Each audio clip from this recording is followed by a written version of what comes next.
Assalamualaikum warahmatullahi wabarakatuh. Perkenalkan, nama saya Elis Sartiani dengan NIM E2010802.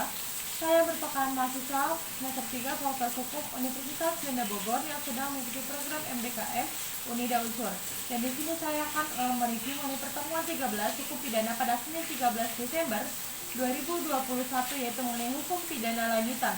Telah diulas kembali mengenai materi penggolongan penyertaan, bentuk-bentuk penyertaan dengan kealpaan, serta sedikit menyinggung mengenai konkursus. Dan di sini saya akan mereview mengenai penyertaan, yaitu bentuk keempat penganjur atau witnessing, yaitu orang yang menggerakkan orang lain untuk melakukan suatu tindak pidana dengan menggunakan sarana-sarana yang ditentukan oleh UU. Jadi antara penganjur dengan menyuruh melakukan hampir sama, yaitu adanya usaha untuk menggerakkan orang lain sebagai pelaku material atau autor materialis. Perbedaannya adalah dalam penganjuran sarana yang digunakan diatur dalam pasal 55 ayat 1 sub kedua, yaitu diatur secara limitatif atau terbatas. 2. Dalam pembujukan, orang memujuk disebut autor intelektualis dan yang dibujuk digerakkan autor materialis. 3. Pelaku material autor materialis dapat diminta pertanggungjawaban secara hukum atau dipidana karena melakukan perbuatan dengan sengaja. Dalam menyuruh melakukan downplagen atau sarana untuk menggerakkan tidak ditentukan atau tidak terbatas atau tidak limitatif. 2. Dalam menyuruh melakukan, orang yang menyuruh disebut manus domina, sedangkan orang yang disuruh adalah manus ministra. 3. Pembuat material manus ministra tidak dapat dipertanggungjawabkan secara hukum, tidak dapat dipidana karena tidak mempunyai kehendak. Syarat-syarat pemidanaan bagi penganjur atau penggerak: adanya kesengajaan untuk menggerakkan orang lain untuk melakukan perbuatan yang dilarang, menggerakkan penganjurkannya dengan daya upaya sarana-sarana dalam pasal 55 ayat 1 sub 2. 3. Membuat material tersebut harus dipertanggungjawabkan secara hukum yang dipidana.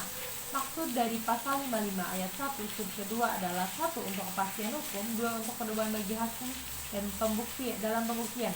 Terhadap pengaturan daya upaya secara limitatif, ini adalah kutip dari Haswinkel Selinga yang mengatakan, jika daya tidak dibatasi, maka orang yang cerdik pandai dapat memakai daya upaya jika di luar KUHP atau di luar yang diatur oleh pasal 55 ayat 1 sub kedua. Misalnya, rasa tangis, cerita keberhasilan, dan lain-lain. Adapun daya upaya yang berupa paksaan, ancaman, penyesatan, dan masuk ke dalam bentuk penyuruh dan juga menggerakkan dasar hukum lainnya adalah apabila dorongan, paksaan, ancaman itu sangat kuat, maka itu adalah menyuruh, tetapi apabila tidak begitu kuat, maka masuk dalam menggerakkan. Bentuk kelima itu media pledges, bantuan diatur dalam pasal 56 KUHP, yaitu ada dua bentuk. 1. Pada saat kejahatan dilakukan dalam hal tidak ditentukan, bentuknya secara limitatif atau UU. 2. Sebelum kejahatan dilakukan dalam hal ini, UU memberikan batasan atau limitatif, yaitu berupa memberi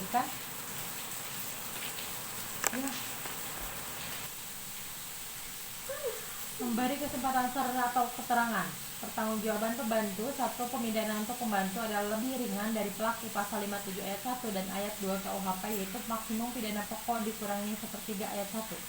B. Apabila kejahatan diancam hukuman pidana mati atau penjara seumur hidup, maka maksimum pidana untuk pembantu adalah 15 tahun ayat 2. 2. Pidana tambahan untuk pembantu sama dengan pelaku pasal 57 ayat 3. Dan penyertaan dengan kealpaan atau culpability, tindak pidana yang disebabkan karena kealpaan pada prinsipnya tidak dapat dipidana karena tidak mempunyai unsur kesengajaan. Dan sedikit mengulas, yaitu bab 3 tentang perbarengan gabungan tindak pidana atau semen loop atau konkursus, yaitu dalam KUHP tidak ditemukan definisinya, tetapi dari rumusan pasal-pasalnya dapat disimpulkan: 1. Seorang dengan satu perbuatan mengakibatkan beberapa aturan pidana dilanggar, atau seseorang dengan beberapa perbuatan mengakibatkan beberapa aturan pidana dilanggar. 2. Di antara perbuatan-perbuatan tersebut, hakim belum pernah menjatuhkan putusan atau vonis yang telah mempunyai kekuatan hukum yang pasti dan tetap. 3. Jaksa penuntut umum dapat melakukan penuntutan perkara-perkara tersebut harus secara sekaligus dan bersamaan. Di antara ketiga pengertian tersebut, yang paling penting adalah yang nomor 1 karena menyangkut perbuatan. Dan untuk itu, terima kasih. Wassalamualaikum warahmatullahi wabarakatuh.